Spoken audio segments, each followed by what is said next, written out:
Top départ aujourd'hui pour les examens de fin de formation dans les instituts de formation et d'éducation féminine IFEF. 484 candidates sont concernées pour cette session. Les moniteurs d'auto-école s'organisent en vue de mettre fin au désordre qui règne en leur sein. Au Burundi, retour au calme ce lundi à Bujumbura, la capitale. Par ailleurs, après la vice-présidente de la commission électorale, un autre membre de cette même commission s'est enfui du pays. Bonsoir à tous et merci de vous informer sur RTI2. Mais avant, en bref, présidentielle d'octobre 2015, la phase de recensement des électeurs a officiellement été lancée aujourd'hui à partir de Yamoussoukro. Elle s'achèvera le 30 juin prochain. Pour cette opération, 2000 centres fixes de recensement sont prévus sur l'ensemble du territoire. Les examens de fin de formation dans les instituts de formation et d'éducation féminine IFEF ont démarré ce matin. 484 candidates sont concernées pour cette session. Le reportage de Isaïo et Abou Sanogo. Démarrage des épreuves de fin de formation de l'Institut de formation et d'éducation féminine IFEF. Des candidates concentrées soumises à l'esprit de créativité. Au total, 484 jeunes filles réparties sur toute l'étendue du territoire national dans 6 centres d'examen, 4 à Abidjan et 2 à l'intérieur. Pour ce premier jour, tout se déroule bien à l'exemple du centre de formation Père Antonio Selona. Les examens se sont bien déroulés. Toutes les enseignantes sont présentes. Tout se déroule normalement. Après cet examen, cap sur l'autonomisation financière de ces jeunes filles, d'où l'intérêt de bien réussir en art floral, broderie et crochet. Si j'ai réussi à mon examen, je vais décorer la voiture, le mariage, les cérémonies. C'est ma spécialité. Ma spécialité, c'est la broderie. J'aime bien broder. Si j'ai réussi mon examen, j'aimerais bien broder les habits de prêtre et avoir une machine de broderie. Le ministre Andésiré Ouloto était sur le terrain pour constater le bon déroulement des épreuves. Elle a exhorté toutes ses candidates à passer ce cap avec succès. Les moniteurs d'auto-école s'organisent en vue de mettre fin au désordre qui règne en leur sein, volonté réaffirmée lors de l'Assemblée générale extraordinaire de leur syndicat. La rencontre s'est tenue récemment à la Bibliothèque nationale. Herman Niamien. Les moniteurs d'auto-école ne veulent plus laisser prospérer le désordre dans leur corporation. Ils se disent excédés des plaintes des populations qui les accusent de donner des formations au rabais aux automobilistes, ce qui est à la base des nombreux accidents auxquels l'on assiste. Selon eux, cette responsabilité ne leur incombe pas, mais plutôt aux personnes indélicates à la recherche du gain rapide qui ont infiltré leur secteur. Ces personnes, soulignent les moniteurs, proposent des bons de permis à 40 000 francs, voire même 30 000 francs CFA aux populations. Pourtant, à ce prix, selon eux, aucune bonne formation ne peut se faire. On ne peut pas faire une formation à 30 000 francs. Les permis de conduire, ce n'est pas des objets à vendre, c'est des diplômes qui se méritent. C'est-à-dire vous allez vous inscrire dans une auto-école, vous faites une formation, c'est la formation qui a un coût. Mais aujourd'hui, ce phénomène a pris toute la Côte d'Ivoire. Les moniteurs ajoutent aussi que dans leur forfaiture, ces personnes impriment souvent l'image des personnalités du pays sur les bons de permis de conduire. On le dit bien, c'est en collaboration avec d'autres personnes qui prêtent leurs images, comme les maires, comme les députés. Nous ne savons pas s'ils sont au courant. On ne va pas remplacer l'État, mais il faudrait qu'au sein de notre corporation, une certaine déontologie, ce qui n'existe pas. C'est pour ça qu'il y a vraiment tout. Un congrès extraordinaire va réunir tous les acteurs du secteur à Yamoussoukro. Ce sera l'occasion pour eux de redéfinir la méthodologie de leur métier et de prendre des dispositions pour assainir leur corporation. C'est parti pour les RETAB 2015, les rencontres théâtrales d'Abidjan. Cette initiative du CENAC, le Centre national des arts et de la culture, est à sa 2e édition. Et ce sont les communes de Trècheville et d'Adjamé qui ont ouvert le bal. Guillaume Zéret et Herman Niamien ont suivi pour vous cette séance inaugurale. D'un côté le public et de l'autre les acteurs, le tout dans un décor assez atypique. Nous sommes ici à Adjamé Dallas. Et c'est par cette prestation de la compagnie Benkadiso, au cours d'un foyer théâtre, qu'ont démarré la 2e édition des RETAB, les rencontres théâtrales d'Abidjan. Une prestation conseillée plus tard par celle de la compagnie Bakin Gado.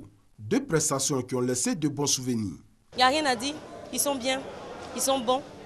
Il n'y a rien à dire sur le jeu des acteurs, ils se comprennent, ils s'écoutent beaucoup. Raison pour laquelle la communication passe. Je tire mon chapeau pour les fêtes du théâtre à Abidjan parce qu'il faut que la chose théâtrale renaisse de nouveau parce qu'il y a beaucoup à gagner dedans. Classé au rang des arts majeurs en Côte d'Ivoire, il y a un peu moins de 2 décennies, le théâtre ivoirien n'attire plus. C'est donc pour le repositionner que le CENAC, le Centre national des arts et de la culture, a entrepris les étapes. Le public est ailleurs que dans les salles de théâtre, le public est dans les maquis, il est dans les églises, il est dans les veillées funéraires. Donc il faut aller dans ces espaces, aller chercher le public pour le ramener au théâtre. Donner au théâtre son lustre perdu sans honorer ceux qui ont fait ces beaux jours n'est pas juste. Pour bien faire donc les choses, une exposition en hommage aux pionniers de cet art a meublé cette journée d'ouverture de cette rencontre culturelle. Une procession partie de la commune d'Adiamé pour se branler au plateau a relevé la fête. Les étapes 2015, ouvertes le jeudi 28 mai, ont pris fin ce samedi 30 mai. On s'intéresse à présent au parcours du combattant des créateurs de mode en Afrique du Sud. Les défilés sont souvent des rites de passage nécessaires pour trouver des débouchés. Cependant, certaines personnes ont pu émerger sans monter sur le podium. Regardez. Le défilé, un passage obligé pour les stylistes. Mais pour se faire une place sur le podium, ils doivent remplir certaines conditions, notamment avoir un magasin ou vendre leurs vêtements dans plusieurs enseignes. À Johannesburg, la semaine de la mode de Soweto sert depuis 3 ans de tremplin aux créateurs qui se lancent sur le marché. Nous faisons émerger beaucoup de stylistes. Au fil des années, ils évoluent. De créateurs pour les voisins à créateurs pour les magasins. Donc ils viennent ici pour réussir cette transition. Floyd était déjà présent l'année dernière pour présenter sa marque Floyd Avenue. Né dans le fameux township sud-africain, il y vit toujours et devrait bientôt y commercialiser ses vêtements. Ils nous ont mis en relation avec des acheteurs. Et maintenant, les acheteurs vont ouvrir un magasin ici à Soweto. Et nous allons fournir ce magasin, donc c'est génial. C'est ce que j'ai retiré de venir l'année dernière. Les sœurs Conning n'ont jamais défilé parce que leur marque, Yumiwi, ne remplissait pas les critères. Mais après des années de travail, elles sont sur le point d'ouvrir leur propre boutique.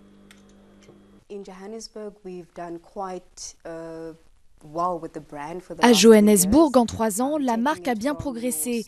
Des étals dans les marchés aux puces, des événements de type pop-up, nos propres séances de vente à la maison, puis la participation à la semaine de la mode des créateurs sud-africains. Et enfin, l'ouverture d'un vrai magasin à Melville.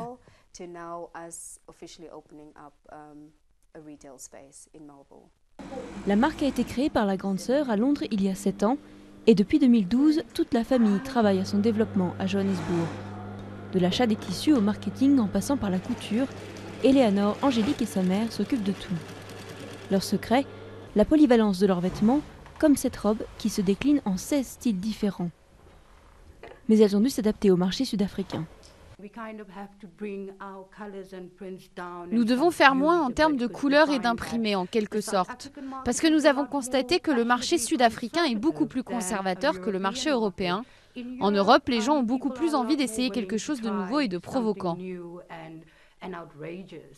Autre défi, les copieurs, qu'il s'agisse des autres stylistes ou d'industriels. Mais les 3 sœurs ont confiance dans le caractère unique de leur modèle, et elles comptent bien monter enfin sur un podium pour célébrer le chemin déjà parcouru. Retour en Côte d'Ivoire pour parler santé. Les populations de Diarabana, village situé dans le département de Séguéla, ont eu droit à une campagne de sensibilisation relativement à l'hypertension artérielle et à l'obésité. L'hypertension artérielle, l'insuffisance rénale, le diabète et l'obésité sont des maladies non transmissibles. En milieu rural, ces maladies sont méconnues des populations en partie victimes par ignorance.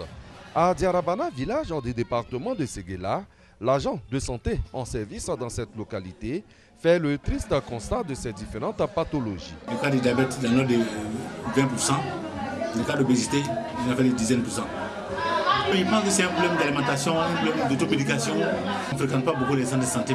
Pour des mesures de prévention liées à ces pathologies, la Jeunesse Unie pour la cohésion et l'émergence du Yoruba JC a initié une opération gratuite de dépistage des maladies non transmissibles à Diarabana. C'est l'un de nos actifs que nous avons accompli aujourd'hui, c'est-à-dire l'épanouissement de nos parents. C'est parce que nos parents n'ont pas d'informations. Il suffit de leur donner l'information. Je pense que c'est mal pour nous prévenir ça. 200 patients ont été consultés à la grande satisfaction des villageois. L'infirmier m'a conseillé de faire du sport par rapport à mon poids. Ce qu'elle fait là, c'est bien aussi. Avec Kenya de Lama. La JUC a offert des médicaments au centre de santé de Diarabana. Des médicaments réceptionnés par les autorités de la localité. Un geste salué par les populations. Elles encouragent cette jeunesse à toujours œuvrer pour le développement de la région. Au Burundi, le calme était de retour ce lundi à Bujumbura, la capitale. Une trêve décrétée par la coordination de la campagne contre le troisième mandat présidentiel de Pierre Nkurunziza.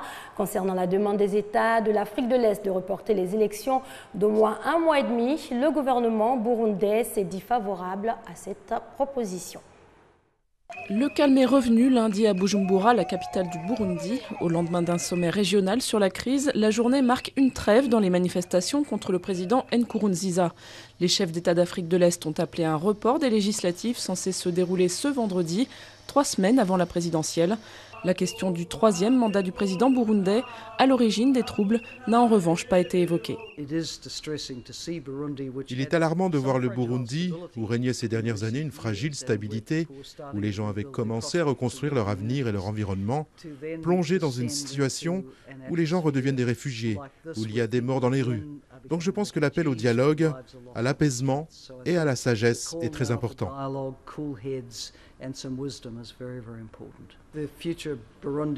L'avenir du Burundi dépend de la manière dont le gouvernement va réagir à la demande de la communauté d'Afrique de l'Est de reporter les élections. Et pour refermer le chapitre sur le Burundi, l'on apprend qu'après la vice-présidente de la commission électorale, un autre membre de cette même commission s'est enfui du pays après avoir démissionné de ses fonctions. Lutte contre Boko Haram, le président du Nigeria, Muhammadu Buhari, est attendu mercredi prochain à Niamey au Niger. Toujours concernant le Nigeria, au moins 37 personnes sont mortes dans l'incendie d'un camion-citerne. Le camion a perdu le contrôle aux abords d'une gare routière dans l'état d'Anambra. Et pour terminer cette brève, au moins 37 personnes ont été également tuées aujourd'hui en Irak dans un attentat suicide. L'attaque a visé une base de la police au nord-ouest de Bagdad. C'est la fin de cette édition. Merci à vous de l'avoir suivi. Excellente soirée sur les antennes de la RTI, la marque du service public.